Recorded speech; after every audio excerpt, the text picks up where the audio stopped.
And she was from Pennsylvania, and she was from a broken home. And when she met my mom, she absolutely loved my mom, and we became fast friends really quick. She always wanted to come over to my house, and when I didn't want her to come over for some reason because I wanted to be with my family, she would get really upset. She became really possessive over me with my family and other people at school, so I basically couldn't have any other friends except for her. And when she would see me hang out with people, she would start making up rumors and accuse me of having talked bad about other people. Jessica was also really promiscuous, but I never judged her for it. I supported her in whatever she wanted to do, like hang out with older boys, like much older boys. And one day she came to me and said that she was pregnant and that she was planning on having an abortion. 2 months later, she came out and said this. Part 2 of Toxic Best Friend. TikTok deleted this, don't know why. So my best friend comes to my house having had 2 abortions in 1 month at this point, and she was upset, she was crying, she felt sick, she had nausea. I gave her medication like ibuprofen or something. I didn't know what to do. I was a 13-year-old child. And then she told me that she was in love with me and that she didn't know what she would do if I didn't love her the same way back. At this point, my hands were shaking, my knees were shaking. I didn't know how to help her. The thought of her being sick at my house and her family not knowing was making me feel horrible. The fact that I hadn't told my mom at that point made me feel horrible. So I went and I told my mom. She called her family right away, and they came to pick her up. They took her to the hospital right away. My mom and I were checking on her every single day during the time that she was in the hospital, calling, finding out how she was. The next week, okay, so people were judging me in the last video because I snitched, but I was 13, you guys. What would you do if you were 13 and your friend was sick in your house? Toxic Best Friend Story Time Part 3. So this week at school was horrible. I show up and there are so many things written on my locker. Nobody knew. The principal had it all cleaned up.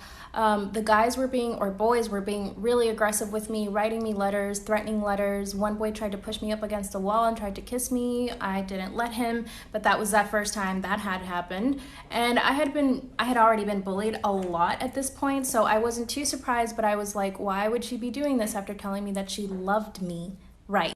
It also didn't help that the principal made it a point to come to my class and interrogate everyone about the locker situation. No one spoke, but it made me even more of a target. I was already so bullied at this point. I was dying. And I never really saw her after that. Her parents flew her back to Pennsylvania because this all happened in Nicaragua. All I know is that she's a stripper now, and she still tries to contact me on Instagram, and my brother's on social media. They don't pay attention to her, and I know that she's had trouble with... Oh, you want to know my brow routine? Okay. I just brush my brows with a spoolie,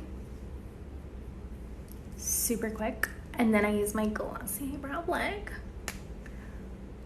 and I just draw little thin lines all throughout my brow. And my secret is that I never drag the brow all the way down. I pull it out this way. It lifts the eye. You don't want your brow coming down here because it doesn't lift your eye. And then I just go this way, and that's it. Oh, and by the way, you can click the link in my bio to buy it. Okay, literally most embarrassing story of my life. I started acting and modeling when I was 8, so I should have some experience, right? So I was taking a speech class in college, and I had to write an essay about what I saw myself doing within the next 5 years. And because I am an annoying overachiever, I wrote an entire essay about how successful I would be as an actress. Guess what I wrote? I said that by the age of 22, I would have won a Grammy. A Grammy? I didn't even know what a Grammy was. Like, my dumbass didn't even know that Grammys were for singers. So the kid I had a crush on actually pipes up and says, "Don't you mean an Oscar? Grammys are for singers." And I said, "No, I mean a Grammy." I had the audacity to try and correct the kid.